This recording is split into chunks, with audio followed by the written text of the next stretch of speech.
अपनी ज़िंदगी में दूसरी औरत को नहीं घुसने देना चाहिए। ऐसी औरतों से बच के रहना चाहिए। ऐसी औरतें बहुत ख़राब होती हैं।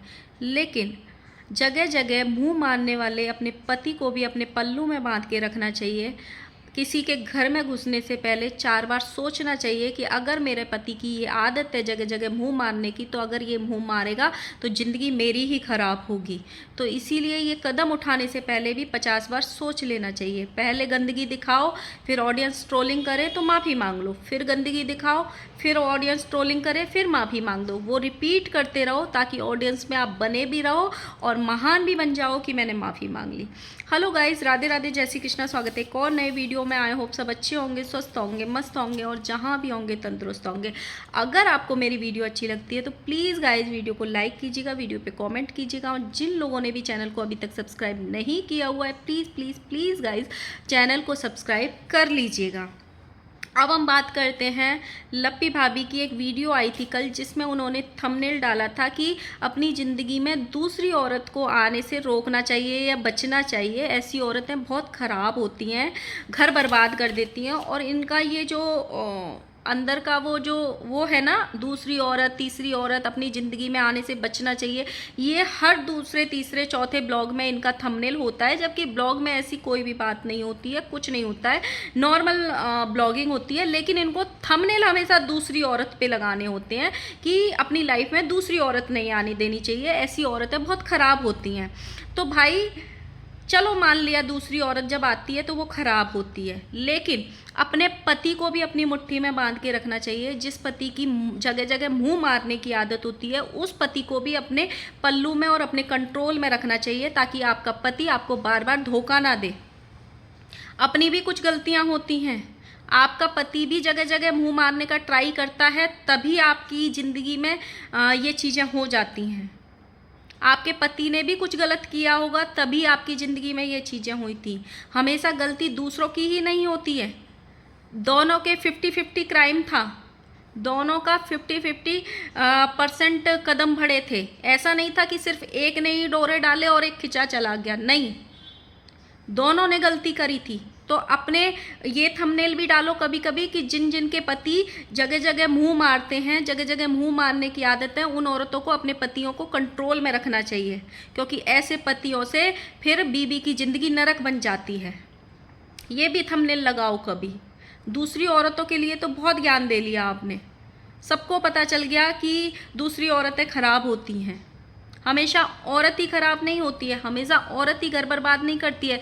कभी कभी आदमी भी अपनी बीवी को धोखा दे के घर बर्बाद कर देते हैं। आपका नसीब इस बार अच्छा था क्योंकि आपका पूरा घर आपके साथ खड़ा हुआ था। ज़रूरी नहीं है जिस आदमी का करेक्टर ख़राब हो, जिस आदमी का नेचर ख़राब हो, हर बार वो आपको मौका दे और हर बार आपका नसीब अच्छा हो जाए, ये बिल्कुल ज़रूरी नहीं है। तो अपने पति को भी रोको। चलो मान लीजिए इस केस में तो चीज़ें खराब थी, मान लिया इनका नाम भुट्टो से भी जुड़ा था।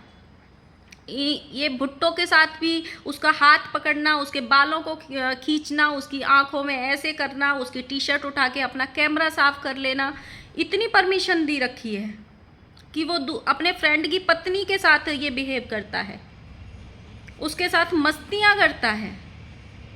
ये चीज़ें आपको दिखाई नहीं देती हैं। एक सबके कानों में जा जा के मंत्र फूकने की आदत, किसी का भी हाथ पकड़ लेने की आदत, ये अच्छी है, ये आदत बुरी नहीं लगती है अपने पति की। किसी का भी पति, किसी का भी पति, अगर किसी का हो तो मुझे बताना, नहीं तो किसी का भी पति ऐसे ही किसी फ्रेंड की औरत को टच नहीं कर देता है। इतना अधिकार ना तो फ्रेंड के वाइफ और उनके हस्बैंड देते हैं अपने फ्रेंड को कि तू मेरी बीवी को टच कर ले, हाथ लगा ले, हाथ खींच ले, बालों में हाथ डाल दे, बाल खींच ले, मेरी बीवी खड़ी है तो उसकी टी शर्ट उठा के अपना कैमरा साफ कर ले, अगर वो सो रही है तो उसकी आंखें ऐसे करके खोल के दिखा लो। इतनी परमिशन कोई नहीं देता, ना वो खुद लड़की देगी। तो थोड़ी सी गलतियाँ अपनी भी सुधारो, थोड़ी सी चीज़ें अपनी भी सुधारो। जो ये आप पैनिक हो जाती हो ना, वो और लोगों की वजह से नहीं होती हो। समटाइम्स आप अपने पति की हरकतों से वजह से भी पैनिक हो जाती हो, क्योंकि आपके पति पर आपका कंट्रोल ही नहीं है। आप अपने लिए डिसीजन ले ही नहीं पाती हो, चाहे कितना भी आपका घर बस गया, लेकिन बार बार ये चीज़ें देखने को मिलती है कि अभी भी वो जो बोलता है वही आप करती हो। अपने लिए जीना सीखो, अपना स्टैंड लेना सीखो। हर बार ज़रूरी नहीं है कि भगवान आपको इतना मौका देगा कि आप खड़ी चीज़ें संभाल पाओ, ज़रूरी नहीं होता है। अभी ज़िंदगी बहुत लंबी है, अपनी चीज़ों के लिए लड़ना सीखो। कैसे आपका हस्बैंड बिना परमिशन के थंबनेल में उसका नाम लगा दिया था, कैसे आपका हस्बैंड आपकी बिना परमिशन के उसको उसकी बेटी को बर्थडे विश कर दिया, जो आपकी ज़िंदगी तबाह करके चली गई थी दूसरी औरत, जिससे आपका घर टूटने पे आ गया था। कैसे बिना परमिशन के आपके उस घर में रहते हुए, आप मायके भी नहीं गई थी, आप अलग भी नहीं थी, उस घर में रहते हुए उसने थंबनेल लगा दिया था उस नाम का। उस घर में रहते हुए उसने लाइव कर दी थी उसके नाम की। उस घर में साथ में बिठा के वो ये बोल देता है कि मैं तो भोपाल में जाके इवेंट करूँगा, जबकि आप ये बोलती हो कि मुझे भोपाल नाम तक से भी नफरत है। कैसे? आपने क्यों इतनी परमिशन दे रखी है? क्यों? फिर आप ऑडियंस के सामने ये रो कि मेरे साथ ये होता है, मेरे साथ ये होता है, लोगों की गंदी नज़र है मेरे पति पे, और मेरे पति को सब नज़र लगा देते हैं। अपनी चीज़ें भी सुधारो, अपने आप पे भी काम करो। अपने आप को इतना डिपेंड मत करो कि सामने वाले आपके फ़ायदा उठा ले, चाहे वो आपके घर वाले हो, चाहे आपका हस्बैंड हो, चाहे दुनिया आपको समझा रही है।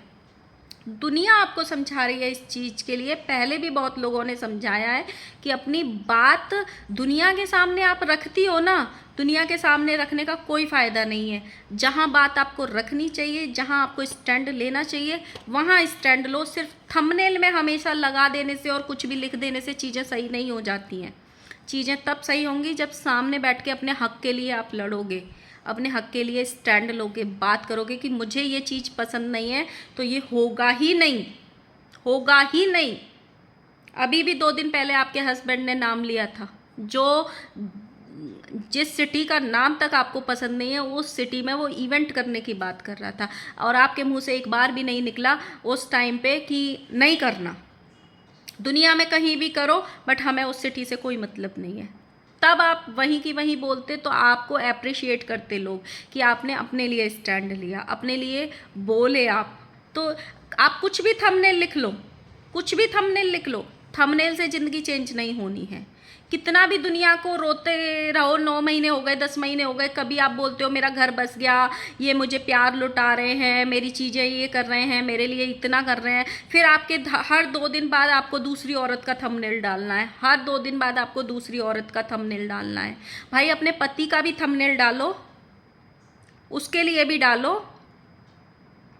सो गाइज अभी बात करते हैं हम धमकी माता की, अप्सरा मॉम की। उन्होंने एक वीडियो डाला था कल एयरपोर्ट पे बैठ के, जिसमें उन्होंने माफ़ी मांगी थी जो नॉनवेज उन्होंने दिखाया था झींगा मछली बनाते हुए, और उसके लिए उन्होंने माफ़ी मांगी थी। कान पकड़ के अपनी ऑडियंस से माफ़ी मांगी थी कि मुझसे गलती हो गई, मेरी ऑडियंस उस टाइप की नहीं है, मुझे वो चीज़ें नहीं दिखानी चाहिए थी। लेकिन मैं अब इस चैनल पे वो चीज़ें नहीं दिखाऊंगी, मैं अपने कुकिंग चैनल पे वो चीज़ें दिखाऊंगी, लेकिन दिखाऊंगी ज़रूर।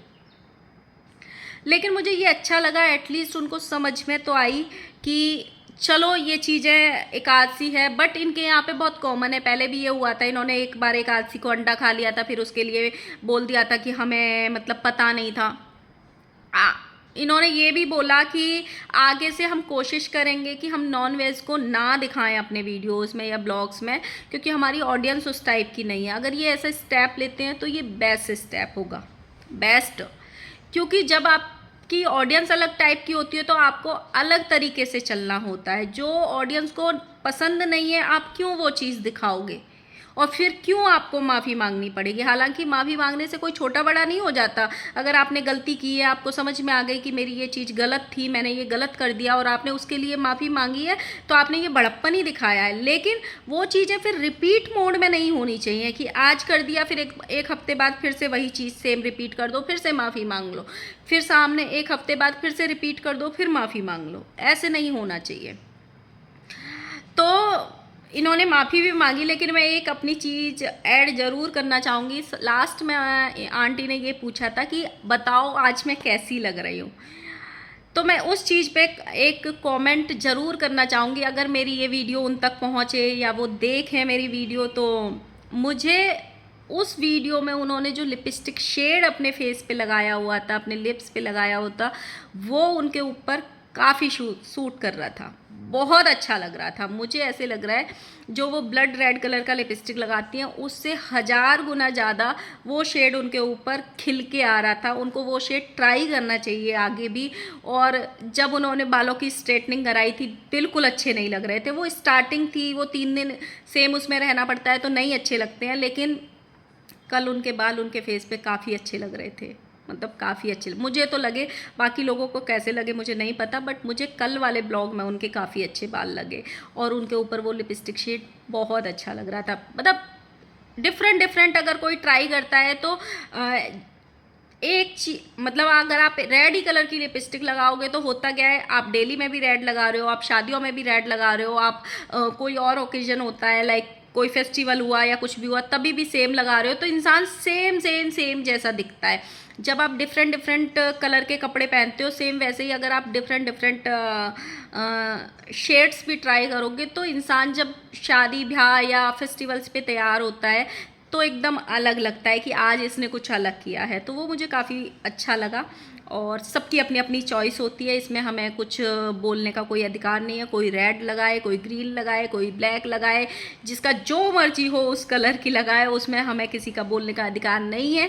लेकिन कल उन्होंने पूछा था इसलिए मैं अपना एक पॉइंट ऑफ व्यू रख रही हूँ कि कल जो भी उन्होंने लिपस्टिक का शेड लगाया मुझे काफ़ी पसंद आया, उनके ऊपर काफ़ी खिल के आ रहा था। सो गाइज़, ये था मेरा एक छोटा सा वीडियो। मिलते हैं नेक्स्ट वीडियो के साथ में। Bye bye.